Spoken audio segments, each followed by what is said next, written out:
ब्रह्मांड का अंत कैसे होगा, क्या कहते हैं, इस बारे में श्री कृष्ण जानेंगे वीडियो में। और बड़े बड़े सेलिब्रिटी आखिर बाल कहाँ कटवाते हैं और इनके बाल कटवाने का खर्चा कितना होता है, और झूठ पकड़ने वाली मशीन का इस्तेमाल कोर्ट में झूठ पकड़ने के लिए आखिर क्यों नहीं किया जाता। पुराणों के अनुसार मरने के बाद क्या होता है, जानने के लिए बने रहिए वीडियो के एंड तक। नंबर 1, कभी न कभी हर किसी के दिमाग में ख्याल तो आता ही होगा कि आखिर इस ब्रह्मांड का अंत कैसे होगा। सदी के महान वैज्ञानिक स्टीफन हॉकिंग ने ब्रह्मांड की रचना को बिग बैंग थ्योरी से समझाया था, लेकिन ब्रह्मांड के अंत के बारे में केवल भगवान श्री कृष्ण ने बताया है। गीता के एक श्लोक में भगवान श्री कृष्ण कहते हैं कि इस ब्रह्मांड का अंत ब्रह्मांड के रचयिता भगवान ब्रह्मा के साथ ही होगा, क्योंकि ब्रह्मलोक में रहने वाले हर एक जीव की मौत होना निश्चित है। और उन्होंने ब्रह्मदेव की उम्र केवल 100 साल बताई, लेकिन ब्रह्मलोक का एक दिन पृथ्वी के 4 युगों के बराबर होता है। यानी ब्रह्मलोक का एक दिन पृथ्वी के 40 लाख साल के बराबर है, और उस हिसाब से उनकी उम्र 113 ट्रिलियन 40 बिलियन वर्ष, जिसके बाद उनकी मौत हो जाएगी और उसी के साथ इस ब्रह्मांड का भी अंत हो जाएगा। नंबर 2,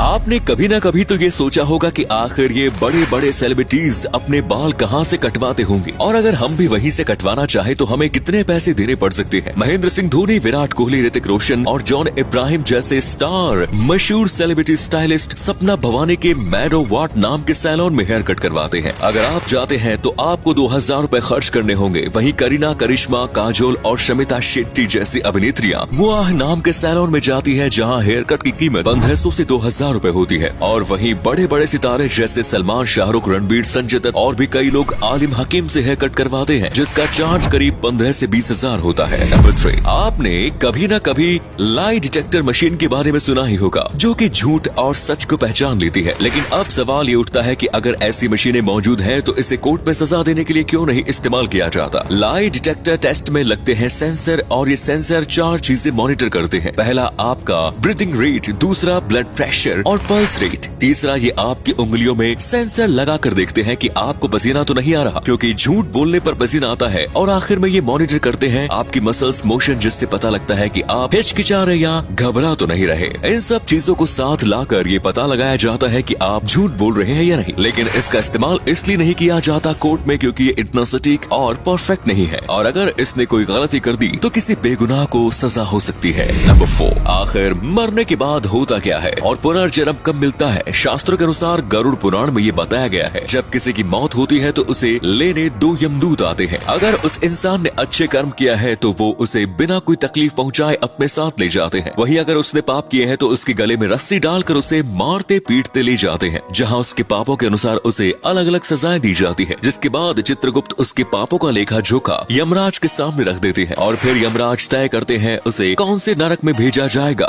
गरुड़ पुराण में 36 तरह के नरक के बारे में बताया गया है, जहां दी जाने वाली सजाएं किसी की कल्पना से भी बहुत ज्यादा खतरनाक है। नंबर 5, अक्सर आप लोगों ने ट्रैफिक पुलिस को दूसरों का चालान काटते देखा होगा, लेकिन आपको सुनकर हैरानी होगी कि अब आप भी किसी का भी चालान काट सकते हैं। जी हाँ, आप सही सुन रहे हैं। दरअसल भारत सरकार जल्द ही एक नया नियम लाने वाली है, जिसमें अगर आप किसी गाड़ी को नो पार्किंग में गलत जगह खड़ा कर देते हैं तो उसका फोटो लेकर ट्रैफिक पुलिस को भेजते हैं तो आपको 500 रुपए दिए जाएंगे, और जिसकी वो गाड़ी है उससे 1000 रुपए का चालान लिया जाएगा, जिसमें 500 आपके और 500 सरकार के हो जाएंगे। लेकिन नितिन गडकरी ने इसे अभी तक लागू नहीं किया है। नंबर 6, कभी कभी मक्खियां हमें इतना ज्यादा परेशान करती है कि हम परेशान होकर उन्हें मारने की कोशिश करते हैं, लेकिन हम मक्खियों को कभी मार नहीं पाते। ऐसे में अब सवाल ये उठता है कि हम मच्छर को तो आसानी से मार देते हैं, फिर मक्खी में ऐसा क्या होता है वो हर बार बच जाती है। बच निकलने के लिए सबसे ज्यादा काम आता है उनकी आंखें और विंग्स। मक्खी अपनी आंखों से लगभग हर दिशा में देख सकती है। हम दुनिया को 60 हर्ट्ज प्रति सेकंड की स्पीड से देखते हैं, वहीं मक्खी 250 हर्ट्ज प्रति सेकंड की स्पीड से देखती है। मतलब वो 1 सेकंड में हमसे ज्यादा इंफॉर्मेशन प्रोसेस कर पाती है, जिससे उसे हर एक इंच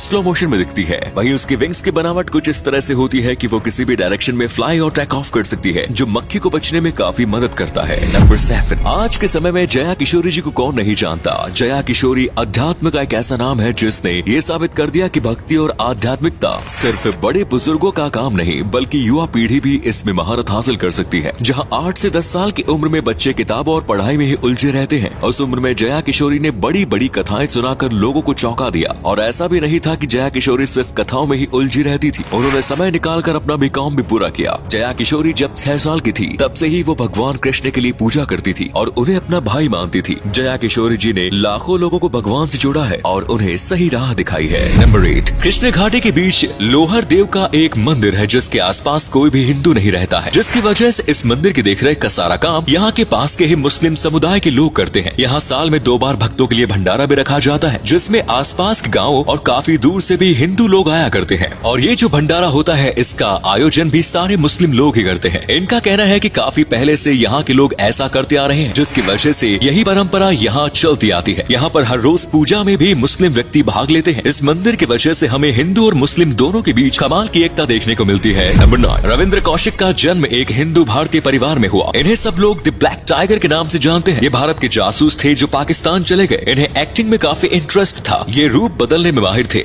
इनकी एक्टिंग को एक रॉ एजेंट ने देखा और फिर इन्हें जासूस की तरह काम करने का ऑफर दिया। फिर इन्हें खास ट्रेनिंग दी गई और पाकिस्तान भेजा गया। वहाँ जाके इन्होंने पाकिस्तान मिलिट्री में जगह ली और वहाँ के मेजर बन गए। पाकिस्तान में शादी कर ली और बिल्कुल पाकिस्तान के नागरिक की तरह रहने लगे। पर इन्होंने अपने जितने दिन पाकिस्तान में बिताए उतने दिन अपने देश के बारे में ही सोचा। इनकी मौत से पहले इन्होंने करीब 40,000 सैनिकों की जान बचाई और जब पाकिस्तान आर्मी को इन सब का पता चला तो इन्हें पकड़ लिया गया। इन्हें बुरी तरीके से टॉर्चर किया गया। फिर भी इन्होंने भारत के बारे में एक भी चीज नहीं बताई। इनकी डेड बॉडी भी भारत में नहीं आई। इस वीर जिसके बारे में कोई नहीं जानता उसके लिए हमारी तरफ से सैल्यूट। नंबर 10, कपिल शर्मा के बारे में तो आप जानते होंगे। बहुत पहले इन्होंने बताया था कि ये करीब 11 करोड़ का टैक्स भरते हैं, क्योंकि इनकम टैक्स भरना बहुत ज्यादा जरूरी है। लेकिन अगर अभी भी ये पूरा टैक्स भरते हैं तो यकीनन ये आंकड़ा बहुत ज्यादा बढ़ चुका होगा। पहले उनकी मंथली इनकम करीब 2.5 करोड़ के पास थी, लेकिन वही अब इनकी महीने की इनकम 8 करोड़ से भी ज्यादा आ जाती है। ये इनकम तो हम बस वही बता रहे हैं जो ये फिल्मी दुनिया से कमाते हैं। इनके अलावा भी इनके कई बिजनेस है, यानी कि टोटल एक महीने के 10 करोड़ जितना भी कमाते हैं। और इस हिसाब से अगर इनकी एनुअल इनकम की बात करें तो ये 50 करोड़ से ज्यादा है और इनकी नेटवर्थ करीब 336 करोड़ रुपए थी। अब तो ये भी बढ़ गई होगी, यानी कि ये साल के 20 करोड़ से ज्यादा रुपए टैक्स देते होंगे। तो उम्मीद है आज की वीडियो आपको पसंद आई होगी। अगर आई तो लाइक कीजिए, शेयर कीजिए, कमेंट कीजिए। धन्यवाद।